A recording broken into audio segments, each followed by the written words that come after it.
نتیجتاً ہم نے دیکھا ہے ایسے ایسے ایم پی اے جن کو پاؤں میں پہننے کے لیے عزت کی جوتی میسر نہیں تھی، وہ ایک ایک سال میں کروڑ پتی ہوئے پھرتے، کسی بیرونی سرمایہ سے الیکشن لڑا، کروڑ پتی ہو گئے۔ یہ دھندا ہے۔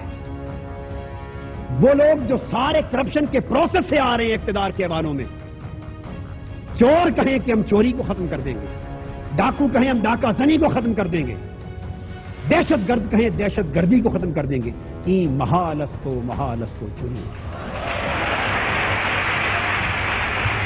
یہ لوگ ہمیشہ سرمایہ داروں اور جاگیرداروں کے مفادات کا تحفظ کرتے ہیں، اور یہ نظام انتخاب دنیا کی بہترین انویسٹمنٹ بن چکا ہے،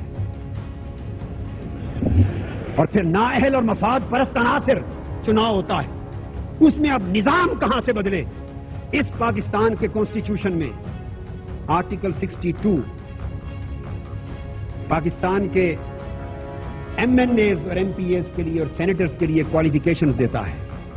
پاکستان میں اگر کسی دفتر کا چپراسی رکھنا ہو، میرے پاس کانسٹیٹیوشن میرے ہاتھ میں ہے، چپراسی کے لیے میٹرک پاس ہونا شرط ہے۔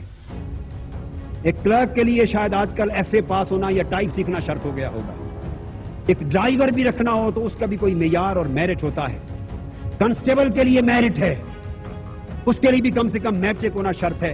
ہر چھوٹی سی چھوٹی ملازمت کے لیے میرٹ ہے۔ اگر تعلیم کا پرائمری کی حد تک بھی شرط نہیں ہے تو اس ملک کے ایم این اے کے لیے نہیں ہے، اس ملک کے سینیٹر کے لیے نہیں ہے۔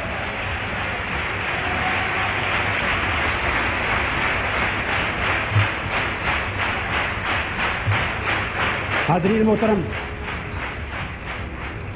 میں چاہتا ہوں کہ آپ کی تالیوں نعروں کو وقت زیادہ نہ دوں، اپنی بات زیادہ سے زیادہ کہہ سکوں۔ حاضرین محترم، عرض یہ کرنا چاہتا تھا کہ یہ اس ملک میں کسی نے سوچا وہ کون قانون بنائیں گے؟ اسمبلیوں میں بیٹھنے والے، وہ انگوٹھا چھاپ بھی اس میں بیٹھے ہیں، وہ کہاں شرط لگائیں گے یہاں تعلیم کی؟ جس ملک میں لٹریسی ریٹ مشکل سے 15 سے 20% ہے، یا حکومتی اعداد و شمار کے مطابق 25 سے 27% ہو گیا۔ انٹرنیشنل سروے ایجنسیز کچھ اور بتاتی ہیں، ہماری اپنی کچھ اور بتاتی ہیں، اور جس کو ہم لٹریسی ریٹ کہتے ہیں، وہ جو 10 خط کر کے پینشن وصول کر لے وہ بھی لٹریٹ ہے، یہاں پڑھا لکھا ہے۔ انٹرنیشنل معیار کے مطابق جو ویسٹرن ورلڈ میں انٹرنیشنل معیار UN کا ہے، اگر اس معیار پہ پرکھے تو شاید تعلیم یافتہ لٹریٹ افراد ہمارے ہاں 7% سے زیادہ نہیں ہیں، یا میکسیمم 10% ہوں۔ جس ملک میں ریئلی لٹریٹ پیپل، پڑھے لکھے افراد 10% ہوں، اور 10% میں شعور والے کتنے ہوں گے؟ اس ملک میں نمائندگان کے لیے تعلیم کی مزید شرط نہ ہو، آپ نظام کے بدلنے کی ان ہاتھوں سے کیا توقع کرتے ہیں؟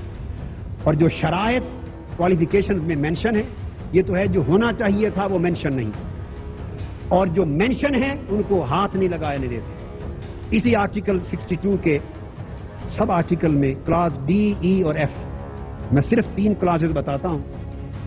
ہی از آف گڈ کریکٹر، یہ شرائط ہیں ایم این اے، سینیٹر اور MP ہونے کے لیے۔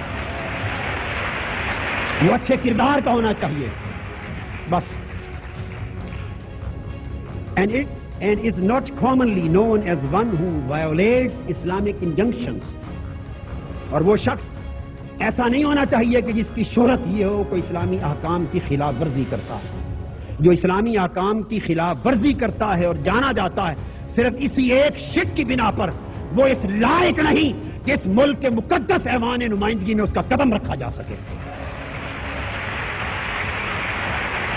اور کلاس E میں ہے he has adequate knowledge of Islamic teachings and obligatory duties prescribed by Islam as well as abstains from major sins۔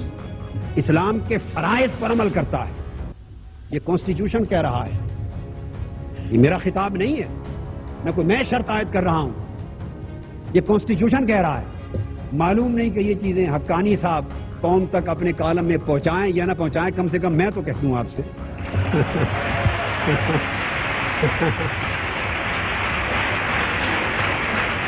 اس ملک میں آئین کے مطابق وہ شخص MNA بننے کا حق نہیں رکھتا جو شریعت کے فرائض پر عمل نہ کرتا اور جو گناہ کبیرہ کا مرتکب ہوتا ہو۔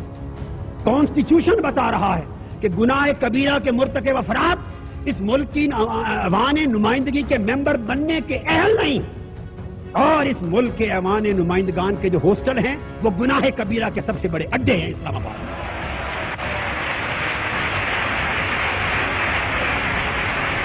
اور اس کا class of he is sagacious righteous and non profligate and honest and امین. وہ شخص صادق ہے, امانت دار ہے, امین ہے.